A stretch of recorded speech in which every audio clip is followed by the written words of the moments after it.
नमस्कार दोस्तों, आपका स्वागत है ऑब्जेक्टिव ऑनलाइन चैनल में। मेरा नाम है दीप सूर्या और मैं आपका बायोलॉजी एजुकेटर हूं।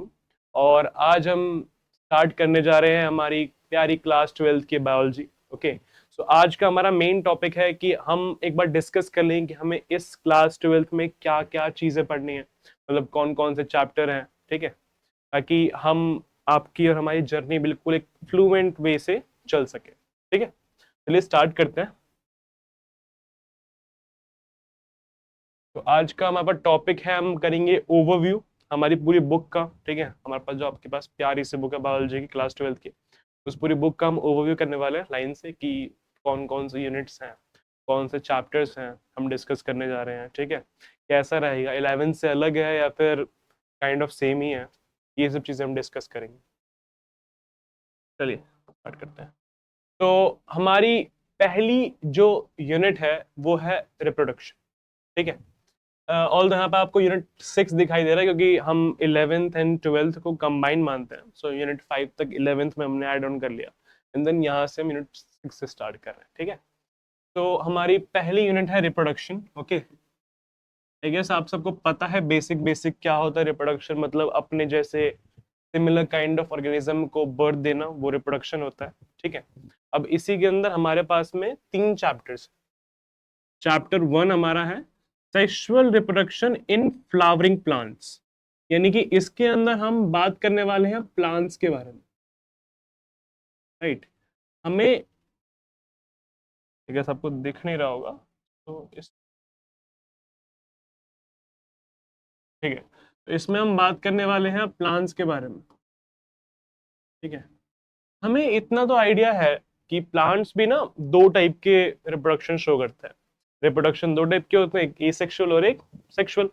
अब प्लांट्स हमें इसमें उनकी बात करने वाले हैं जो कि सेक्सुअल रिप्रोडक्शन शो करते हैं, क्योंकि हर एक प्लांट सेक्सुअल रिप्रोडक्शन शो नहीं करता। तो यहाँ पे हम बेसिकली बात करने जा रहे हैं एक स्पेसिफिक काइंड ऑफ कैटेगरी की, जिनको हम बोलते हैं एंजियोस्पर्म्स। आपने मेरे ख्याल से पढ़ा होगा डिवीजन 11th क्लास में, प्लांट किंगडम में कितने डिविजन्स हैं हमारे पास में, algae, bryophyta, pteridophyta, gymnosperms, angiosperms. Right, तो हम यहाँ पे बात करने जा रहे हैं एंजियोस्पर्म्स की। हम स्पेसिफिकली उनके बारे में बात करेंगे जो फ्लावर्स प्रोड्यूस करते हैं, यानी कि एंजियोस्पर्म्स। ठीक है, आगे हमारा सेकेंड चैप्टर है ह्यूमन रिप्रोडक्शन। ठीक है, तो इसमें हम बात करने जा रहे हैं ह्यूमन, जो हम स्पेसिफिकली बात की जाएगी ह्यूमंस की, हमारी। ठीक है, हमारी या आपकी, कि हमारे रिप्रोडक्टिव ऑर्गन्स कैसे होते हैं, कैसे काम करते हैं, रिप्रोडक्शन कैसे होता है, रिप्रोडक्शन स्टार्टिंग से लेकर, ठीक है, इंटरकोर्स से लेकर जो पार्चुरेशन होता है वहां तक का पूरा प्रोसेस, कैसे गैमेट्स फॉर्म होते हैं मेल्स में, फीमेल्स में। ठीक है, कैसे जाइगोट फॉर्मेशन होता है, एम्ब्रियो इम्प्लांटेशन कैसे होता है, बेबी का बर्थ कैसे होता है, सारी चीजें हम पढ़ने जा रहे हैं ह्यूमन रिप्रोडक्शन। ठीक है, उसके बाद हमारी एक अटैच्ड चैप्टर, हमारा चैप्टर 3 रिप्रोडक्टिव हेल्थ। अब इसके अंदर में क्या है, देखो इसके अंदर में ये है कि ना हमें पता है कि रिप्रोडक्शन क्या होता है, कैसे होता है। ठीक है, लेकिन हम ना उसको सही तरीके से कैसे इंप्लीमेंट करें अपनी लाइफ में। रिप्रोडक्टिव हेल्थ मतलब कि ना हमें कैसे चीजों को समझना चाहिए प्रॉपर तरीके से। तो इसमें हमारे सारे मेथड ऑफ कॉन्ट्रासेप्शन क्या क्या होते हैं, क्या क्या चीजें हमें अवॉइड करनी चाहिए, ठीक है, क्या क्या प्रिकॉशंस लेने चाहिए, सारी चीजें हमारी इसके अंदर में मेंशन होंगी। तो ये अटैच्ड यूनिट है। ओके, नेक्स्ट जो हमारी, आप इसका स्क्रीनशॉट ले सकते हो। ठीक है, नेक्स्ट हमारी यूनिट है जेनेटिक्स एंड इवोल्यूशन। ठीक है, तो इसके अंदर में बेसिक बेसिक तौर पे आपको इतना बता दूं मैं, हम यहाँ पे ना अराउंड जीन्स और हमारी एंसेस्ट्रल हिस्ट्री, कैसे कैसे हमारा बर्थ हुआ, हम इसी के बारे में पढ़ने वाले हैं। ठीक है, तो इसलिए इसका नाम है जेनेटिक्स। एक यूनिट हमारी अलग है इसमें, ये जो एक सिंगल यूनिट दे रखी है इसके दो पार्ट कर दिए उन्होंने, एक जेनेटिक्स हो गया और एक इवोल्यूशन। ठीक है, ये हमारी यूनिट 7th है। अब इसके अंदर देखो जेनेटिक्स में हमारे दो चैप्टर्स आ गए, एक है principle of inheritance and variation. I guess इससे सिमिलर आपने कुछ 10th में पढ़ा होगा, हेरिडिटी।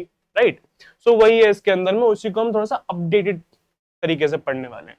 कि इनहेरिटेंस जो होता है उसके प्रिंसिपल्स क्या होते हैं, कि कैसे कैसे इनहेरिटेंस होता है। यहाँ भी हम मेंडल की बात करने वाले हैं, जैसा हमने करा था हमारा फेवरेट मेंडल, ठीक है। मेंडल ने क्या क्या एक्सपेरिमेंट करे थे, ठीक है, और बहुत सारी चीजें इसके अंदर में हमारे पास में उसके अलावा भी, ठीक है, और वेरिएशन के बारे में स्पेसिफिकली। आगे दूसरा अटैच्ड ये हमारा मॉलिक्यूलर बेसिस ऑफ इनहेरिटेंस। ये तो हम पढ़ते हैं कि मॉर्फोलॉजिकली क्या होता है इनहेरिटेंस, अब मॉलिक्यूलरली, ठीक है, बेसिस लेवल पर, मॉलिक्यूल्स के लेवल पे जो इनहेरिटेंस होता है वो कैसे वर्क करता है। इसी में हम पढ़ेंगे कि डीएनए का स्ट्रक्चर क्या होता है, कैसे बनता है डीएनए, ठीक है, कॉइलिंग कैसे होती है, क्रोमोसोम्स कैसे बनते हैं, काफी सारी चीजें इसके अंदर में है। तो ये दोनों चैप्टर्स ना बहुत ज्यादा इंपॉर्टेंट है, not talking about exam point of view, वैसे तो ये इंपॉर्टेंट है ही एग्जाम में, ठीक है, कंपिटिटिव एग्जाम्स में इसके बहुत सारे क्वेश्चन आते हैं, ठीक है। उसके अलावा भी फॉर जस्ट आर इंफॉर्मेशन, ठीक है, खुद को समझने के लिए, लाइफ को समझने के लिए भी ना ये दो चैप्टर्स ना आई गेस सबसे ज्यादा इंपॉर्टेंट है, ठीक है। नेक्स्ट दैट इसे बोलते हैं हम साइंस वाले बच्चों की हिस्ट्री, यानी इवोल्यूशन, ठीक है। तो हमारा इवोल्यूशन, यहाँ पे हम बहुत इवोल्यूशन की बात करेंगे, ठीक है, सिर्फ हमारी स्पेसिफिकली बात नहीं हो रही है यहाँ पर, यहाँ पे बाकी एनिमल्स की भी बात की जाएगी, बट हाँ हमारा इवोल्यूशन भी इसमें मेंशन है कि ह्यूमन का कैसे इवोल्यूशन हुआ था, ठीक है। इसलिए इसके दो पार्ट कर रखे हैं, जेनेटिक्स और इवोल्यूशन। इवोल्यूशन एक अलग ही उसने सेक्टर दे दिया कि हाँ भाई चैप्टर 6 जो वो आपका इवोल्यूशन है वो बहुत ही ज्यादा इंटरेस्टिंग चैप्टर, मतलब इतना इंटरेस्टिंग है, आप पढ़ोगे आपको बहुत मजा आएगा, हर एक पॉइंट ना बहुत कनेक्ट करता है। हाँ किसी किसी को बोरिंग लग सकता है, बट हम अपनी क्लास को बहुत एक्साइटिंग बनाएंगे पिक्चर से, डायग्राम से, ताकि बहुत मजा आए हमें पढ़ने में, ठीक है। तो ये तो भाई हमारा भी फेवरेट चैप्टर है, मेरा तो बहुत फेवरेट है एवोल्यूशन, ठीक है। आगे चलते हैं।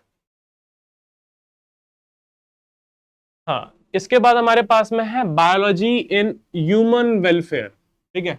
अब जो हमारी ह्यूमन सोसाइटी है, ठीक है, इसके अंदर में भी बायोलॉजिकल फैक्टर्स है बहुत सारे जो हम यूज करते हैं अपनी डेली लाइफ में। अब वो क्या क्या है वो यहाँ पर आएंगे हमारे पास में, दो चैप्टर हमारे पास में, एक है हमारे पास में ह्यूमन हेल्थ एंड डिजीज। इसके अंदर में बताया गया है कि बेसिकली इम्यूनिटी और ह्यूमन हेल्थ के बारे में बताया गया कि आप अपनी हेल्थ को कैसे मेंटेन रखोगे, अपने पूरे डिवीजन के बारे में बताया गया है कि हमारे बॉडी के अंदर में कैसे कैसे क्या क्या कैसे कैसे होता है, फाइट्स कैसे करते हैं, ठीक है। उसके अलावा हमारे पास में है डिजीज, देखो दो पार्ट कर दिया ना, डिजीजेस के बारे में बताया गया, बहुत सारी डिजीज दी गई है इसके अंदर में, के बारे में हम आगे जाके पढ़ेंगे, जो वाइडली स्प्रेड होती हैं, कैसे स्प्रेड होती हैं, सेक्सुअली ट्रांसमिटेड है या फिर क्या मोड ऑफ ट्रांसमिशन है उसका, ये सारी चीजें इसके अंदर मेंशन की गई है। तो हाँ ये चैप्टर भी बहुत ज्यादा इंपॉर्टेंट है, ऑल्दो ये बहुत डिटेल्ड चैप्टर है, अगर आप इसके एनसीईआरटी पढ़ोगे आपको बहुत डिटेल में सब कुछ मेंशन किया हुआ है, and it is actually good कि इस चैप्टर को पढ़ना हमारे लिए इंपॉर्टेंट भी है। देखो जहां भी ह्यूमन है ना वो सब कुछ आपके लिए इंपॉर्टेंट है, क्योंकि अगर वो हमारे बारे में हो रहा है तो आपको तो उसको जरूर ध्यान देना चाहिए, राइट। सेकेंड है हमारे पास में माइक्रोब्स इन ह्यूमन वेलफेयर। अब जो माइक्रोब्स होते हैं यानी कि माइक्रो ऑर्गेनिजम्स होते हैं, उनका हमारी ह्यूमन सोसाइटी में कितना बड़ा इंपॉर्टेंस है, ये उसके बारे में दिया हुआ है। अब इसके अंदर में आप बहुत कुछ पढ़ोगे, आपने शायद पढ़ भी रखा होगा पहले से, ईस्ट वीस्ट ये सब पढ़ा होगा ना आपने, तो वही सब चीजें इसके अंदर में कि उनका कितना इंपॉर्टेंस रोल है, ठीक है, माइक्रोब्स इन ह्यूमन वेलफेयर। इसके बाद हमारे पास में आता है बायोटेक्नोलॉजी। अब ये हमारी है 9th यूनिट। ऑल दो पता है बायोटेक्नोलॉजी ना बहुत ही नई यूनिट है, मतलब हाँ इवोल्यूशन वगैरह हम काफी टाइम से पढ़ते हुए आ रहे थे, ठीक है, बायोटेक बाद में ऐड हुआ है, इसका भी एक अलग ही पूरा सेक्टर है बायोटेक्नोलॉजी का, ठीक है। अब इसको बायोलॉजी से काइंड ऑफ अलग भी बोल सकते हो क्योंकि इसमें टेक्नोलॉजी आ गई ना, ध्यान दो। तो इसमें हमारे पास में दो चैप्टर्स हैं, एक है हमारे पास में इसके प्रिंसिपल्स एंड प्रोसेसेस।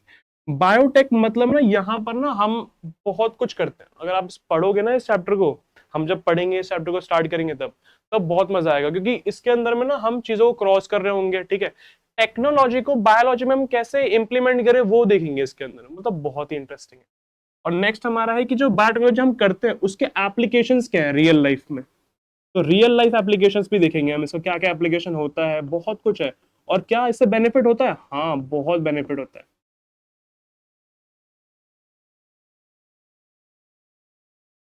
ठीक है, आगे चलते हैं। इकोलॉजी, ये हमारी आई गेस लास्ट यूनिट है, हाँ 10th यूनिट हमारी लास्ट, इकोलॉजी। अब इकोलॉजी, अब हम अपने इन्वायरमेंट के बारे में पढ़ेंगे। अपार्ट फ्रॉम अस, हमें अपने आसपास के सराउंडिंग इन्वायरमेंट के बारे में भी जानना जरूरी है, राइट। तो हमारे चैप्टर 11, 12 एंड 13 ये सीक्वेंस है। पहला है ऑर्गेनिज्म एंड पॉपुलेशन, ठीक है। बहुत ही काइंड ऑफ मैथमेटिकल चैप्टर कह सकते हो इसको आप, मजा आएगा इस चैप्टर में भी, ठीक है। बच्चों को डिफिकल्ट लगता है, लेकिन एक्चुअली में बताया तो इससे काफी क्वेश्चन आते हैं, क्योंकि अच्छा चैप्टर है। बच्चों को लगता है, सबको नहीं लगता, ठीक है। हमें लगेगा, हम करेंगे अपना अच्छे से, ठीक है सब कुछ। फिर है इकोसिस्टम। इकोसिस्टम मतलब हमारे आसपास का सिस्टम, ऑफ कोर्स से बात है, आपने इसको पहले भी कभी ना कभी पढ़ रखा होगा। 10th तक भी हमारे पास में एक सेपरेट यूनिट होती है साइंस में, ईवीएस है ना, उसके अंदर भी अपने इकोसिस्टम पढ़ा होगा। हम इसको स्टार्ट करेंगे तो बहुत मजा आएगा इसके अंदर। ये सारे हमारे आसपास के एनवायरनमेंट से जुड़े हुए चैप्टर्स हैं। और बायोडाइवर्सिटी और कंजर्वेशन, ये तो इंपॉर्टेंट है यार, not by means of exam but by means of our knowledge also. क्यों? क्योंकि हमें पता होना चाहिए कि डाइवर्सिटी कैसे आ रही है। कंजर्वेशन इसमें ना बेसिकली बताया गया है, जो बहुत कुछ डिटेल्स है इसमें, डिटेल्स बहुत सारी है, जैसे कि एक्सटेंशन जो हो रहा है एनिमल्स का, ठीक है, वो कैसे हो रहा है, ठीक है, रीजंस क्या है, और कैसे प्रिवेंट कर सकते हैं, क्या क्या चीजें हैं। बायोडाइवर्सिटी क्या होती है, मतलब कि बहुत variety of, rich variety of life का होना, ठीक है। ये सब चीजें मतलब पूरी ही हम अगर ध्यान से देखें तो, ये देखो आपको यहाँ पर दिए हुए हैं सारे चैप्टर्स, हमने एनसीईआरटी बेस्ड जो चैप्टर्स उठाए, सीधा बुक से देख सकते हो आप, ठीक है। कोई एडिशनल चैप्टर नहीं है, वही जो आपके बुक में मेंशन है वही सारा चैप्टर है। आप स्क्रीनशॉट ले सकते हो इसका, ठीक है, या अपनी, आप सबके पास बुक तो है ही, उसके अंदर मेंशन किया हुआ है, ठीक है। तो बस यहीं पे हम अपना ओवरव्यू खत्म करते हैं, कि ओवरव्यू में हम ज्यादा टाइम नहीं लेंगे, ठीक है। हम अपनी क्लासेस बहुत ही जल्दी शुरू करेंगे और सब मिलकर बिल्कुल बायोलॉजी की ऐसी की तैसी कर देंगे, ठीक है। चलिए, धन्यवाद, मिलते हैं अगली क्लास में। आपका दिन शुभ रहे।